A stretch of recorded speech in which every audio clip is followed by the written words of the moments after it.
All the audience to please give her a huge round of applause.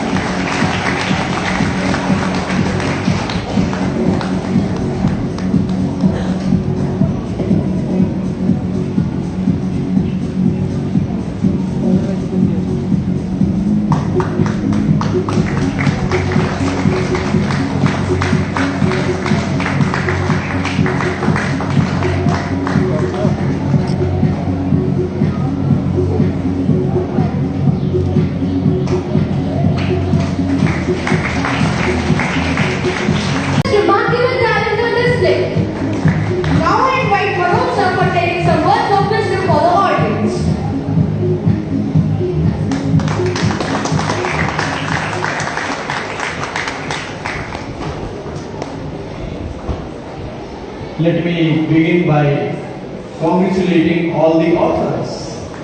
You are authors now. And the word author comes from authority. These days, in the age of LinkedIn, they say one of the ways of achieving authority in your discipline or field or profession is writing a book. And I'm sure that if you continue this pursuit, it is going to help you a long way professionally in the ages to come. Congratulations also to all the mentors, organizers, and the parents for promoting, fostering this talent in this digital age. Although we have digital humanities and digital writing, and probably you could have even published, and you can still publish an e-version of your book, e-book. And in future probably you can work on ebook, but even in this digital age, maybe even if you type your book, writing, even if it is typing, is a creative pursuit. And you deserve special congratulations for writing. And writing begins with reading. And I'm sure that before writing you must have read a lot. So keep reading, that is also one way. I love the idea of ink inspirations. Ink inspirations. It's a wonderful phrase. And this inspiration to write is something which is a collection of so many other inspirations. Inspirations from your grandparents. I could see one title mentioning grandparents. Inspiration from mentors, teachers, school, parents, your friends. Inspirations have many ways to come to you. Creativity is not only creative, but there is a lot of critical thinking that goes into creativity. So writing is a sign of wisdom, intellect, IQ, EQ, a lot many things. And writing demonstrates how you can achieve a lot more. Sky is the limit. Those who build beneath the stars build too low, they say. Those who build beneath the stars build too low. So aim for the stars and the sky will be yours. Publication is an industry. And apart from being writers, maybe who knows, in future probably some of you would like to be publishers, or editors, or journalists, or mentors. Creative mentors. There are workshops for creative writing. So I wish you all the best for your pursuit of writing and creativity in the future. And I also am impressed by the sheer variety of genres that we have here in these authors' collection of works. There is fiction and self-help to travelogues, from sci-fi to mystery to superheroes and grandparents' tales. Travel, friendship, coming of age, whatnot. So there is a whole universe in this attempt that you have made collectively. As much as it is your individual achievement, it is also a collective universe of writing that you have created on this day today, when all of you are launching your books collectively. So if somebody reads all of it, it will be a whole universe. Every story is in some way an autobiography. So I would also say that you should keep discovering yourself, reinventing yourself, and that's the way to write more. Writing and storylines come from lot many external sources, but they also come from internal sources. So discovery and reinvention are the two key words that you should remember. So keep traveling, keep writing, and somewhere ages and ages hence, I shall be telling this with a smile, that one day I launched your books when you become star writers. Pleasure to be here. Thank you, DPS, for making me a part of this wonderful event. Thank you once again. Thank you, one and all. Now I request our young authors to ask questions to our esteemed guests regarding book writing and publishing.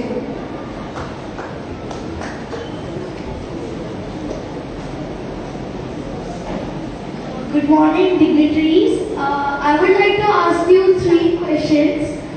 First, how do you get your inspiration to write these great books and poems? So, first question is, how do you get your inspiration?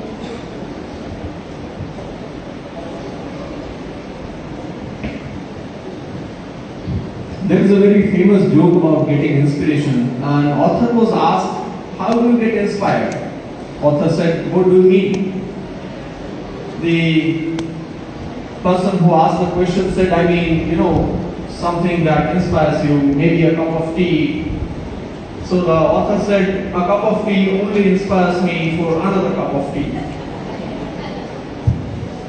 But like I said, on a serious note, inspirations can be many and from many sources. They can be external as well as internal. So I would again repeat that probably the most important inspiration is from within. So self-discovery and reinvention are the keys to inspiration, if you ask me. And third key, which is external, is the observation. The more you observe, the more you travel, the more you see things, like Madam rightly said, authors can see things which are invisible to the common eye.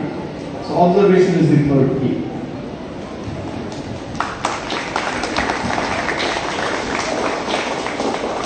As Manoj sir rightly said, that observation, as well as I'll add another word to it, that is exposure. You get that kind of exposure, you get that kind of environment where you see things which are very different, you read. So reading, that is also one of the very, very important points before writing. So I get inspired by traveling, by exploring, and by reading a lot, as well as I get inspiration from my elders, my friends. As one of you have already told that you have written a book by being inspired from your friend. If I'm not wrong, the name of the friend was Niharika, right?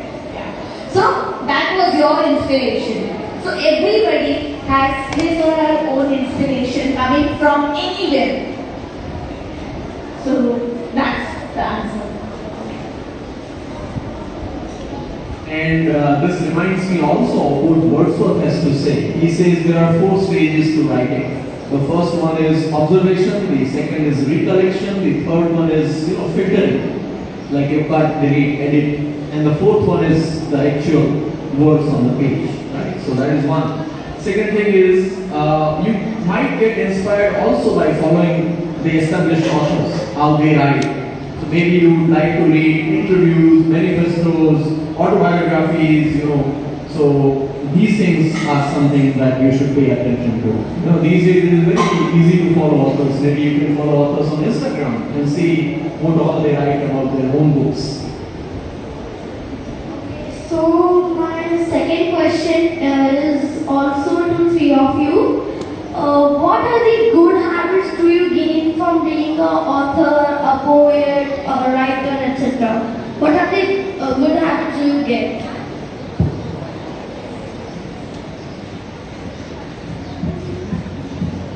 First habit is observation. You get into the habit of observing. In this digital age, there is a lot of distraction. And our attention spans are reduced. Writing is like meditation. So you get into the habit of observation, meditation, discipline. It teaches you a lot. And of course, not to mention how you improve your language skills. sir has already covered all the things, so you won't answer.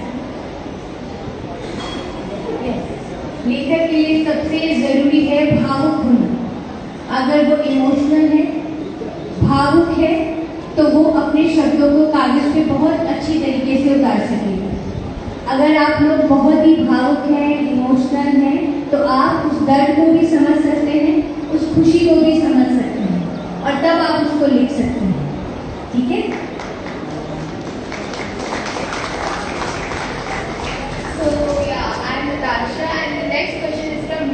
How do you face the criticisms and the negative feedbacks?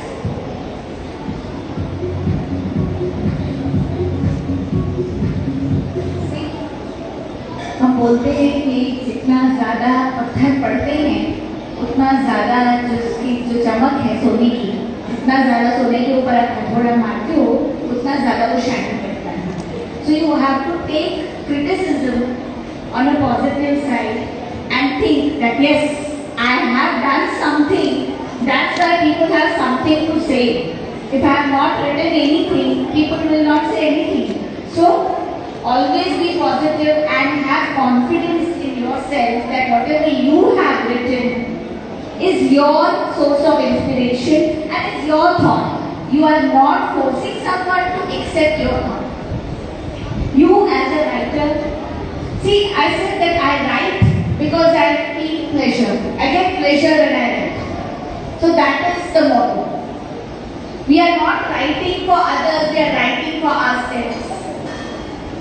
हमें खुद के लिए लिखना है, स्वयं के लिए लिखना है, दूसरों से रिकॉग्निशन के लिए लिखने की जरूरत नहीं है।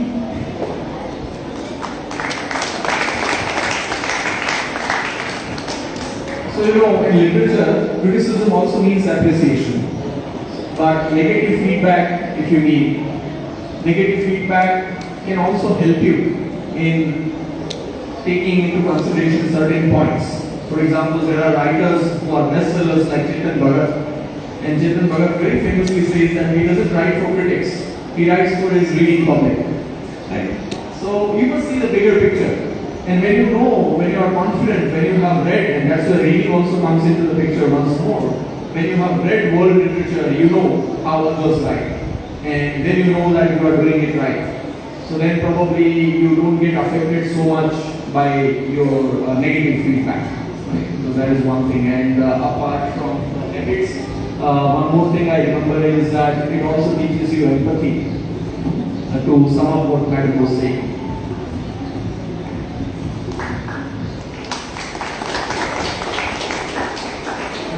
So greetings of the day, respected Ma'am sir.